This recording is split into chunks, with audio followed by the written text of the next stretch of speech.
because it shows the color of the PPT if we are taking that particular solution. So I told you these are the cations which are being analyzed, right? And we are taking the salts of these cations. So you can see ferrous sulfate, ferric chloride, copper sulfate, zinc sulfate, and lead nitrate. Okay.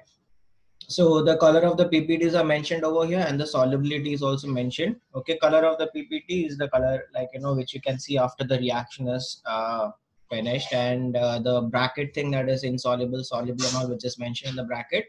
It is that if I'm taking, say for example, copper sulfate and I'm adding NaOH to it, I'll be getting a PPT of copper hydroxide, that is cupric hydroxide. And to that PPT, if I add more of NaOH, that is in more quantities, the PPT will remain insoluble, which means that it won't dissolve in excess of the solution. But in the case of zinc sulfate or lead nitrate, which means that any zinc ion or lead ion, when I'm doing the reaction with sodium hydroxide, the precipitate which is formed, in case of zinc it is gelatinous white precipitate.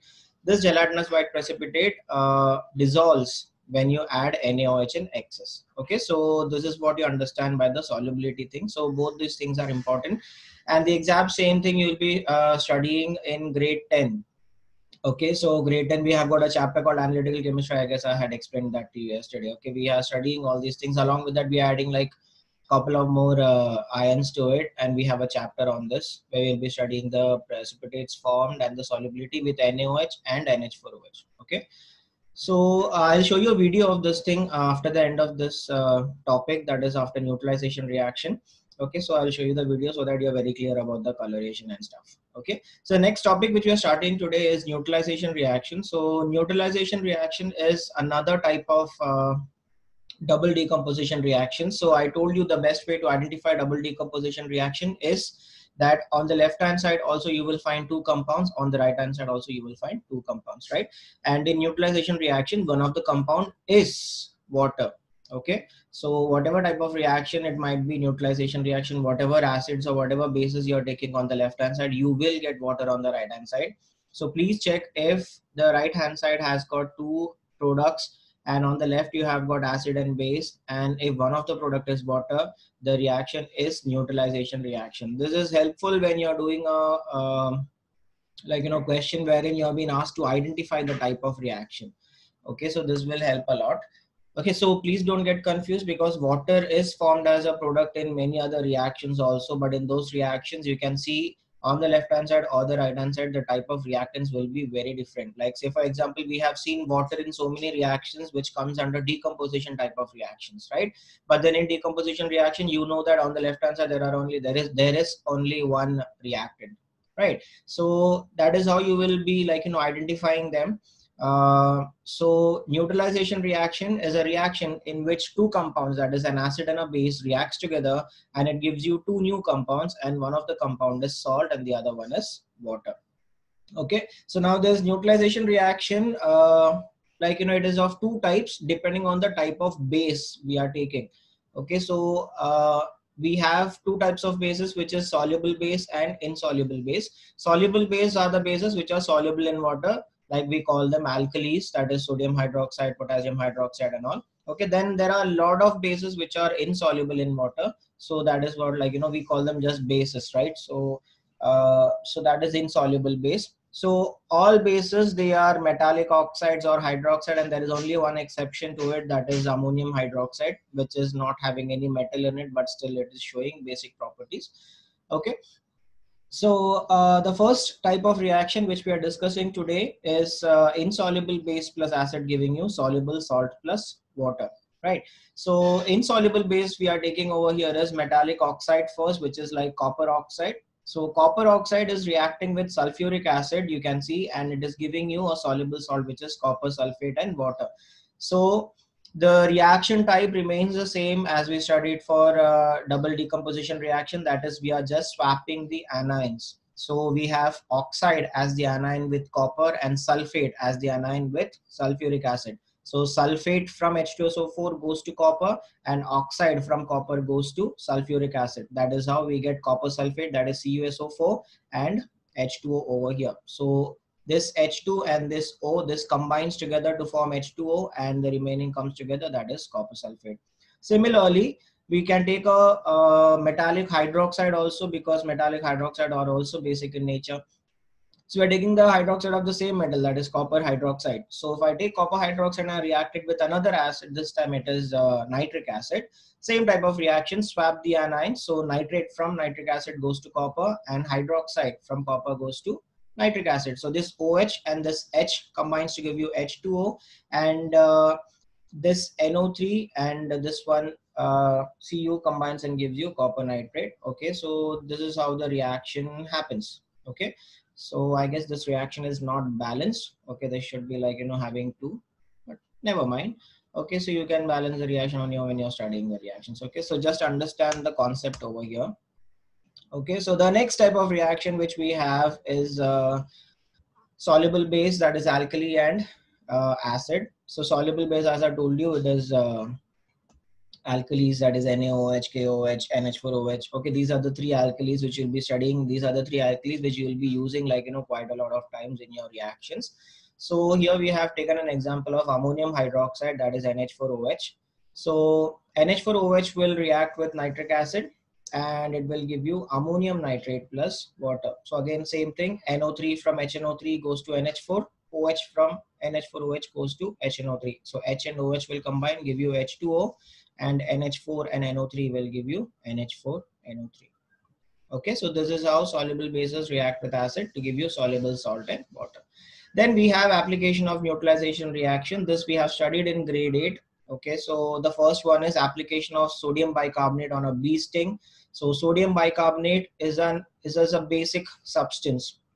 Okay, sodium bicarbonate is a basic substance, and bee sting is an acidic thing. So when I have a bee sting, like, I add a base to it, solution of sodium bicarbonate, and it neutralizes that particular chemical reaction. And, like, that's the reaction which is taking place and which neutralizes it. And therefore, like, we get relief from the bee sting. We had also studied about the wasp sting there. So wasp sting is actually alkaline in nature. So in that case, I'll be using an acid. So I'll be using a very weak acid. I cannot take, like, sulfuric acid or hydrochloric acid if somebody bites me. Okay, so we'll be taking acetic acid, which everybody has at home, which is vinegar, right? So acetic acid is, like, applied on a wasp sting because it is alkaline in nature. And the best example, or the simplest example which we have for neutralization reaction, which is done on a daily basis, is like use of antacid. Okay, so when we have acidity, we take antacids. So antacids are basically like magnesium hydroxide things, like the solution type of antacids which you drink, like, that is Gelusil or Digene or whatever you drink. It is an antacid which is called as milk of magnesia. Okay, so that goes inside your stomach and it, like, acts with the excess of acid present in the stomach and neutralizes the reaction. Okay, so this is application of neutralization reaction. Okay, so now doubts with respect to neutralization reaction. Yes, Arya Gupta. Sir, I had a doubt like the previous part for gelatinous white. Can I ask? What? So like you know, the gelatinous white is soluble in water. So but then it's not a precipitate, right? At that point. I said I'll be showing a video on that, so you can watch the video and still, if you have got doubts, you can ask. Okay. Yes, Veer. Sir, so are all alkalis soluble in water? Yes, Veer. Alkalis are the there are no exceptions. Right? Alkalis are those bases which are soluble in water. So only those bases which are soluble in water are called as alkali. Okay. Okay. Okay. Okay, so that was neutralization reaction. So I hope there is no other doubt in this. So we'll go on to the next topic. This is the simplest topic, that is, what is energy change. This is actually a definition which you have to study from this chapter. So this is what is energy change. Energy change in a chemical change or in a chemical reaction is the difference between the chemical energy of the reactants and the products, which means that reactants have an amount of energy associated with them, and the products also have a particular amount of energy associated with them. The difference between those two energy, they are called as, the energy change. Okay, when you subtract them, whatever we get is called as energy change, right? Then we have two different types of reactions which is involved with energy. We had studied this initially, that is exothermic and endothermic reactions. So exothermic reactions are those reactions in which heat energy is given out. Okay, and endothermic reaction is a reaction in which heat energy is absorbed. Okay, so these things we had discussed in the beginning of the chapter. This question might come as a point of difference type of question, and then if it's coming for a 2 mark thing, you have to write 2 points. There are 2 points given to you. The third point which is given to you is an example, so don't consider this as a point. I have told you in the school also, like whenever we have a point of difference question, we cannot take examples or we cannot take reactions as a point. Okay, so the first two are the points which you will be writing when this question comes in the exam.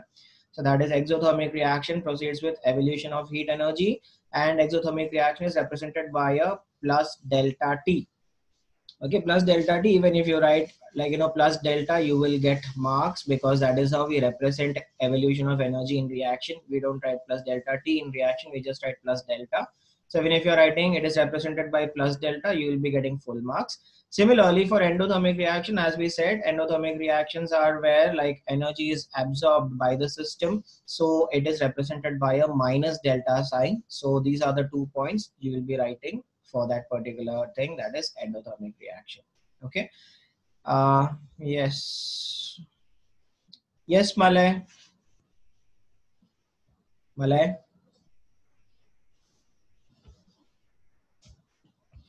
Malay, I can't unmute you, Yes, Malay. sir. What are you doing? Yeah. Yes, Malay. Yeah, tell me. Sir, in the formation of ammonia, we have to provide heat at 450 degrees Celsius, but then the end of the reaction, there's a plus delta sign. Yeah, So that is first it because absorbs ammonia, heat we and have then, to provide the heat in the initial step, but then after which, it just takes the heat, whatever it has, and it continues the reaction. So it's just the heat which is initially provided. So we don't have to provide it continuously for the reaction. so it's an exothermic reaction, right? It is an exothermic reaction, yes. Yeah, thank you. Yeah. Yes, Veer. Sir, in the delta sign, what does the T represent? Sorry? In the delta sign, what does the T represent? Temperature. Acha. Okay. So if we put just delta sign. Yeah, you can just write delta sign. Okay. Yeah. Okay. No other doubts. Fine.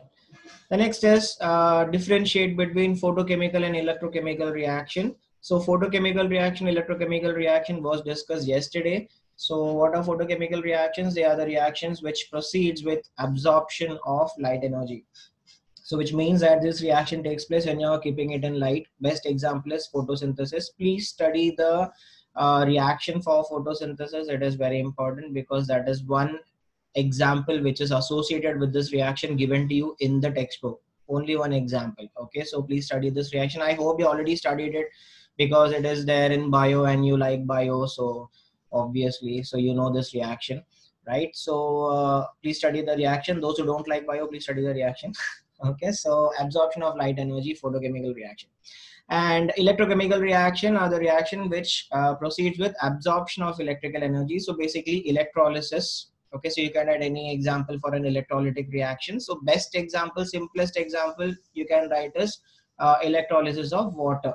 So water undergoes electrolysis to give you H2 and O2. Okay, you can also represent this reaction with a reversible sign. It is totally fine. Okay, you can represent it with a reversible sign. It's totally fine. So 2H2 giving you 2H2 plus O2.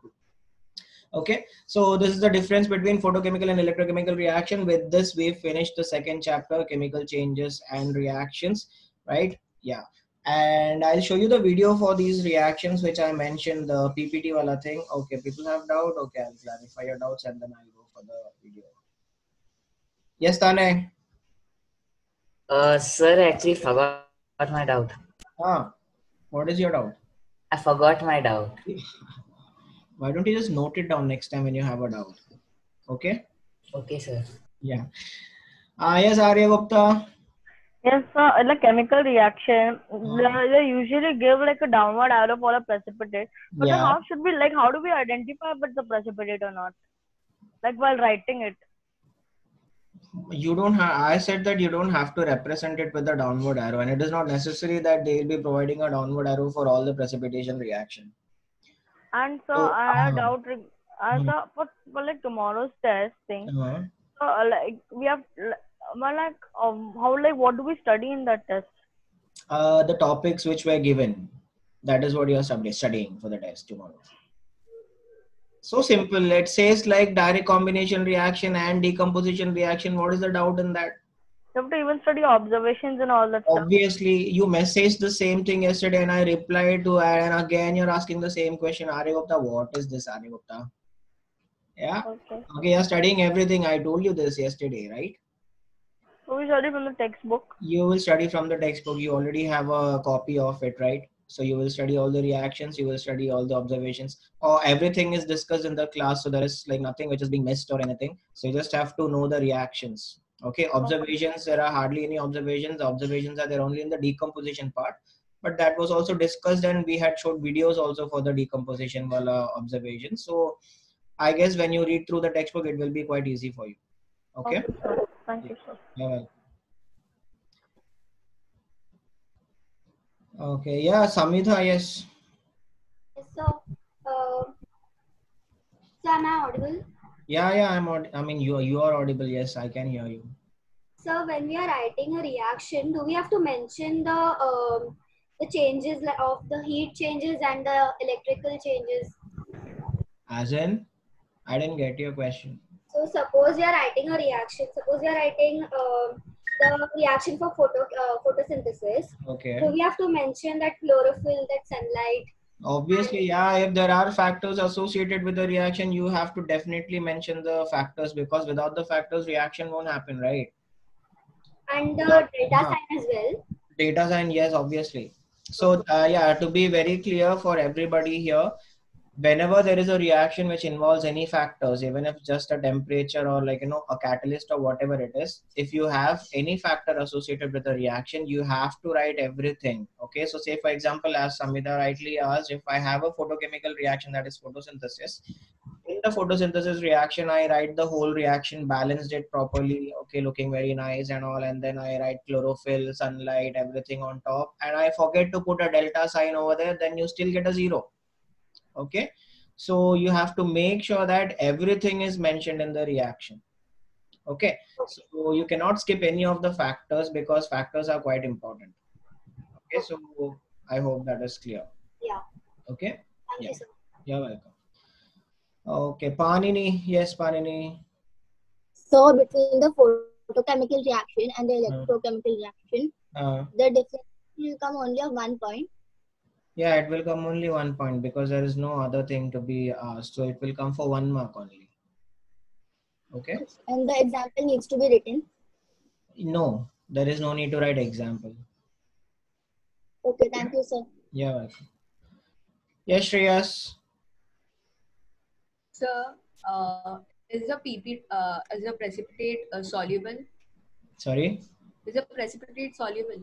Precipitate is soluble. It will be depending totally upon the reactant and the amount of reactant which is taken. We generally call a substance a precipitate when it is insoluble in water.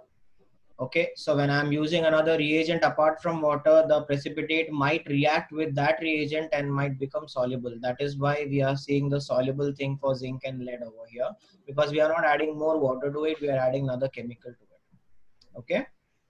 Yes. Yes, Tane, did you remember your doubt? Yeah, sir. Yes, sir, in a photochemical reaction, last year in 8th we had a reaction H2 plus Cl2 gives you 2HCl in diffuse sunlight. We can write that reaction as well. Yeah, that is actually that is a reaction which happens under light. Yeah, you can write that. Yes, yes. Okay, sir. Thank you, sir. You're welcome. Yes, Vara.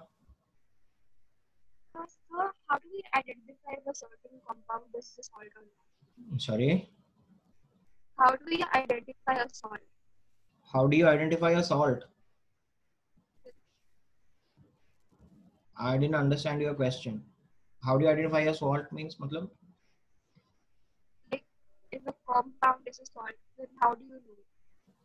See, salt is formed when an acid and a base reacts with each other. So if you have acid and base on the left hand side, so definitely whatever is coming on the right hand side is a salt. Right? I hope you can identify acids and bases. Yes. Because acids are like HCl, HNO3, H2SO4, 3 acids. which will be like, given to you. And then bases are any oxides or hydroxides of metals. So if you know these two things, then whatever reaction they are undergoing, one of this thing has to be a salt. And especially when you're talking about neutralization, so obviously like neutralization reaction will have water as a second product over there. So there is no doubt the other thing should be a salt. If you have acid and base on the left hand side and water as the second product, the first product should be a salt. Okay. Yes. Yes. Yes, Anish. Anish. Anish Purandre, you had raised your hand. You have any doubt, beta? No? Okay, fine. Okay, so we will go forward with this video thing. Okay, so this video might have some ions which is not there in your scope of syllabus, so ignore that. Just take these 5, which is ferric, copper, zinc and lead. Okay, so in this reaction, the person who is doing this reaction, doing this experiment, that guy is taking the salt, okay, in salt solution, okay, in a test tube, and he is adding NaOH to it. First he will add small quantity, then he will show the PPT, that is the color of the PPT, then he will add more of the solution, and then he will see whether it is like, soluble or insoluble. Okay, so that is what we are going to observe. Okay, right. So the first one which we have over here is zinc ion. Okay, so I hope you remember whatever color changes they had said. Okay, so just keep that in mind. Okay.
Okay, so you can see the PPT dissolves. This is how the PPT dissolves when you're adding a reagent. So that was a chalky white color.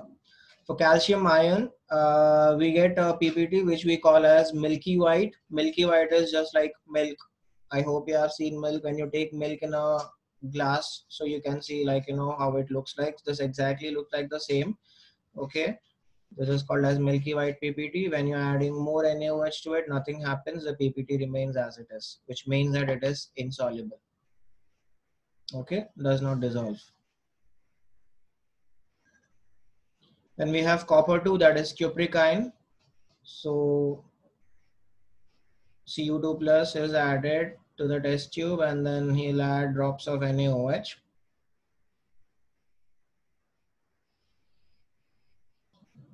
So you can see that is a pale blue PPT which is obtained. Okay, pale blue PPT. On addition of more NaOH, nothing happens to the PPT, it remains as it is.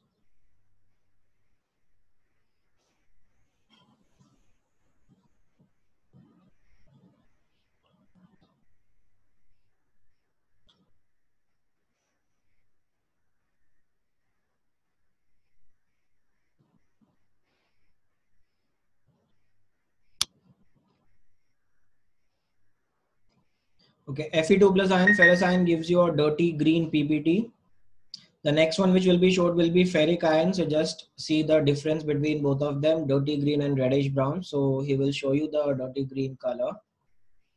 Okay, and this dirty green PPT also remains insoluble when you add excess of NaOH. So this is how dirty green PPT looks like. The next is Fe3 plus, that is ferric ion. So you can see the difference in the color of the solution itself. Okay, so the previous one was like more of a greenish tinge, and this is, you can see, like, you know, it has got a lot of a reddish tinge. Okay, so an addition of NaOH, you will get reddish brown colored precipitate. Okay, so that is reddish brown colored precipitate, and it does not dissolve in excess of NaOH.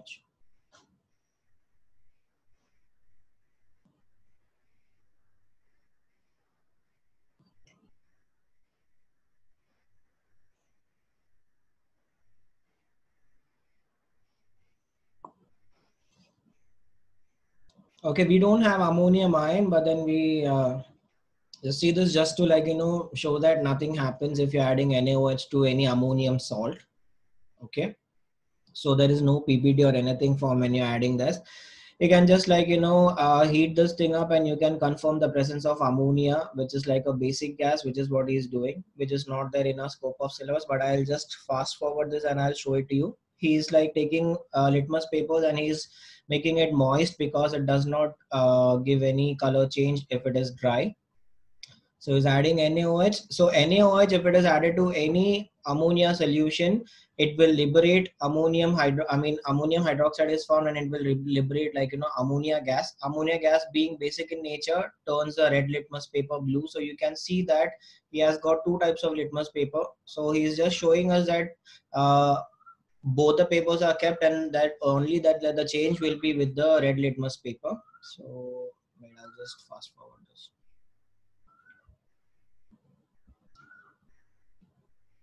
Okay, so you can see that red litmus is changing color over there. You can see that it is becoming blue. Okay, so that's the change, and the gas which is coming out is ammonia. Okay, now these are tests for cations using aqueous ammonia, which is not there for you. This is for grade 10. Okay, so we won't watch this. Right. Okay, so so that's it. So that's it from this chapter. Chapter number 2. Is there any doubt with respect to any topic which was discussed from this chapter? Any doubt from this chapter? No? Okay, fine. Okay, so in the next class, we will be starting with the next chapter, which will be atomic structure.